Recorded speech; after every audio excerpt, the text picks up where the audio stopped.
I've just been enthusiastic about Juneteenth since I was knee-high to a duck.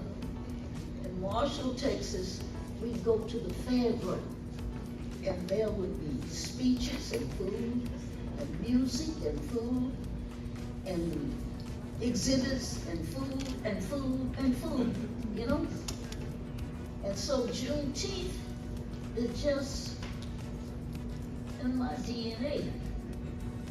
And the opportunity to actually be a part of Juneteenth, well, it was just like a duck taking the water. And the fact that I'm doing Juneteenth, spending my own money, I didn't pay for the fireworks until a few years ago.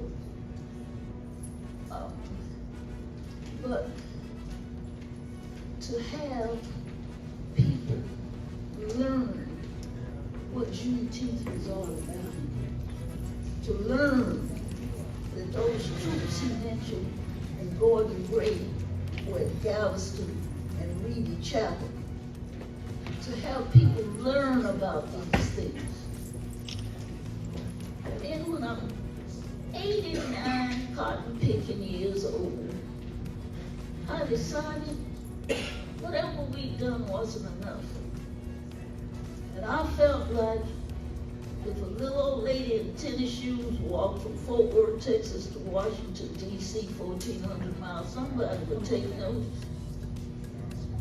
And a company had offered us an RV, you know, so I could rest along the way. And they reneged. They decided that what I was doing was too political. Please. Well, that didn't stop me. And I'd only go where there were Juneteenth celebrations and where I was invited. And if I tell you I was invited all over these United States, Shreveport, Texarkana, Little Rock, I was invited to Colorado Springs. I was invited to Chicago, Madison, Wisconsin, all over, if I tell you, down to Atlanta and the Carolinas. And everywhere I went, people were enthusiastic about Juneteenth. And I can't get enough of it. Old as I am, I still feel now that we have it as a holiday, that wasn't a me thing, that was a we thing.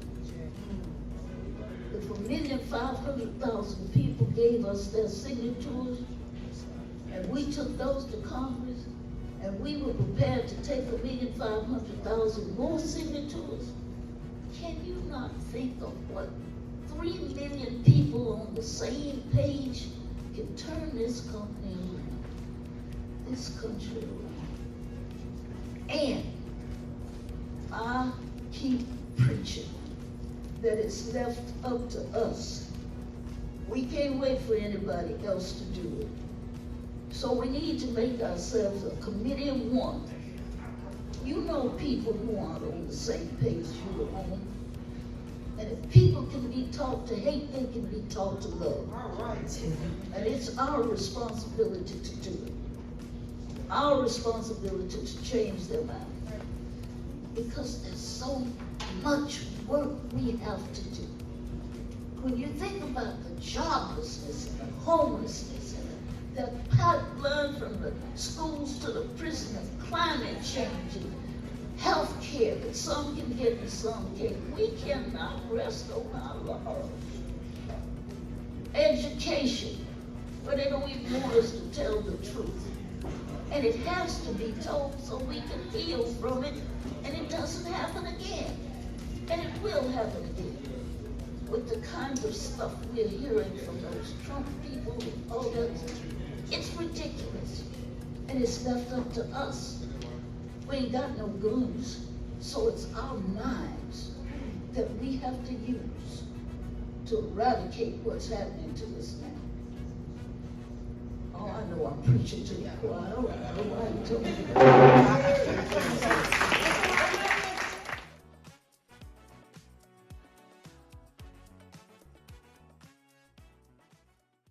Spectacular Magazine. We on the scene.